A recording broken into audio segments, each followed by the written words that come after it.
എല്ലാവർക്കും പുതിയയിലേക്ക് സ്വാഗതം. ഇന്ന് നമ്മൾ ഉണ്ടാക്കാൻ പോകുന്നത് പാവയ്ക്ക തീയലാണ്.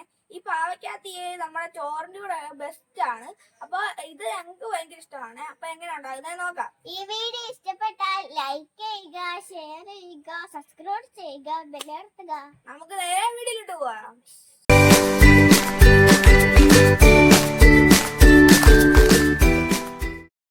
ഇന്നത്തെ വീഡിയോയില് നമ്മൾ പരിചയപ്പെടുത്തുന്നത് ഒരു പാവയ്ക്ക തീയലാണ്. അപ്പൊ അതിന് വേണ്ടിയിട്ട് നമ്മൾ ആദ്യം പാവയ്ക്കയും അതുപോലെ തന്നെ ഒരു തക്കാളിയും കൂടി എടുത്തിട്ടുണ്ട്. ഉള്ളിയും കൂടി ഒന്ന് വഴറ്റിയെടുക്കുവാണ് ആദ്യം തന്നെ. അപ്പൊ ഇതൊന്ന് വഴറ്റിയെടുത്തതിന് ശേഷം നമുക്ക് തീയലിന് വേണ്ടിയിട്ടുള്ള തേങ്ങ ഒന്ന് വറുത്തെടുക്കാം. ഒന്ന് വഴറ്റിയെടുത്തിട്ടുണ്ട്. പാവയ്ക്കയുടെ കയ്പൊന്ന് കുറയാൻ വേണ്ടിയിട്ടാണ് നമ്മളിങ്ങനെ എണ്ണയിൽ വഴറ്റിയിട്ട് ചെയ്യുന്നത്. ഇനി ഇത് നമുക്ക് തീയൽ വെക്കുന്ന പാത്രത്തിലോട്ട് മാറ്റാം. അതിനുശേഷം നമുക്ക് തേങ്ങ വറുത്തെടുക്കാം. തീയലിന് വേണ്ടിയിട്ട് നമ്മൾ ഒരു മുറി തേങ്ങ എടുത്തിട്ടുണ്ട്. അതുപോലെ തന്നെ ഒരു 2 സ്പൂണോളം മല്ലിയാണ്, പച്ചമല്ലിയാണ്. പിന്നെ മുളക്, ഉണക്കമുളകാണ് എടുത്തിരിക്കുന്നത്. ഒരു 6-7 ഉണക്കമുളക് എടുത്തിട്ടുണ്ട്. പിന്നെ ഒരല്പം പെരിഞ്ജീരകം കൂടി ചേർത്താണ് വറുക്കുന്നത്. ഇതൊന്ന് വഴണ്ട് വന്നതിന് ശേഷം നമ്മൾ മഞ്ഞൾപ്പൊടി ഇടുന്നത്. അപ്പൊ ആദ്യം നമുക്കിതൊന്ന് വഴറ്റിയെടുക്കാം.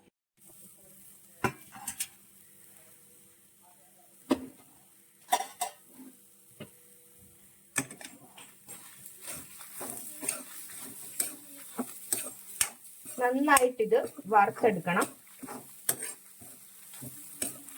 ഉണക്കമുളകിന് പകരം മുളക് പൊടി ലാസ്റ്റ് ഇത് തേങ്ങ വഴണ്ട് കഴിയുമ്പോൾ ചേർക്കുന്നവരും ഉണ്ട്. ഞങ്ങൾ ഇവിടെ ഇങ്ങനെ ഉണക്കമുളക് ഇട്ടാണ് തീയൽ ഉണ്ടാക്കുന്നത്.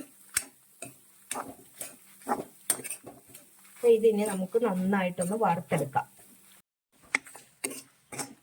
നമ്മുടെ തേങ്ങ അതേ നല്ല ഗോൾഡൻ ബ്രൗൺ ആയി വരുന്നു. അപ്പൊ നമുക്ക് ഇതിലേക്ക് ഇനി കറിവേപ്പില ചേർത്ത് കൊടുക്കാം. പിന്നെ അതുപോലെ തന്നെ മഞ്ഞൾപ്പൊടിയും കൂടി ചേർക്കുവാണ്. 1 സ്പൂണ് മഞ്ഞൾപ്പൊടിയും കൂടി ചേർത്ത് നന്നായിട്ട് ഡ്രൈ ആക്കി എടുക്കാം.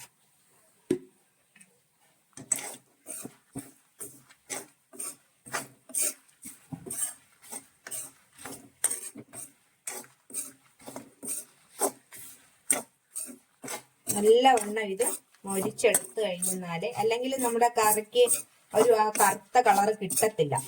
നല്ലവണ്ണം ഇത് മൊരിയണം. തേങ്ങ നല്ലവണ്ണം വറുത്ത് വരണം.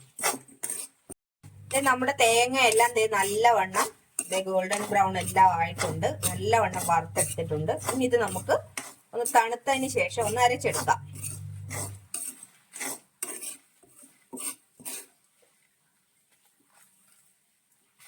നന്നായിട്ട് തണുത്തിട്ടുണ്ട്. ഇനി ഇത് നമുക്ക് നല്ല ഫൈൻ പേസ്റ്റ് ആയിട്ട് അരച്ചെടുക്കാം. മിക്സിയുടെ ചെറിയ ജാറിൽ അരയ്ക്കുമ്പോൾ നല്ലവണ്ണം സ്മൂത്ത് ആയിട്ട് വരും. നമ്മൾ നല്ല ഫൈൻ പേസ്റ്റ് ആയിട്ട് അരച്ചെടുത്തിട്ടുണ്ട്. ഇനി നമുക്കിത് യോജിപ്പിക്കാം. കഷ്ണത്തില് ഉപ്പ് ചേർത്തില്ലായിരുന്നു. അപ്പൊ നമ്മളിത് ഉപ്പ് കൂടി ചേർത്ത് നന്നായിട്ട് മിക്സ് ചെയ്തതിന് ശേഷം നമ്മൾ ഈ അരച്ചെടുത്ത അരപ്പതിലേക്ക് ചേർക്കുവാണ്.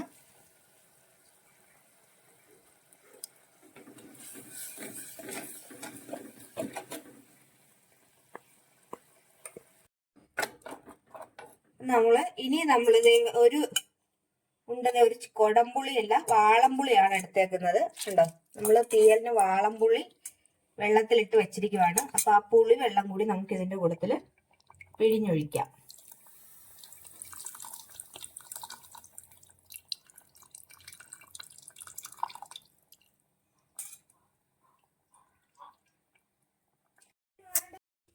എണ്ണ ചൂടായി നമുക്ക് കടുക് താളിക്കാം.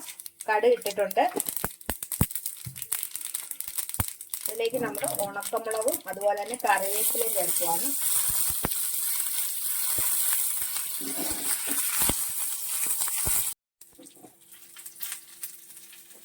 നമ്മുടെ തീയലിലേക്ക് നമ്മൾ ഈ താളിപ്പും കൂടി ഒഴിച്ച് കഴിഞ്ഞാൽ അടിപൊളിയായി.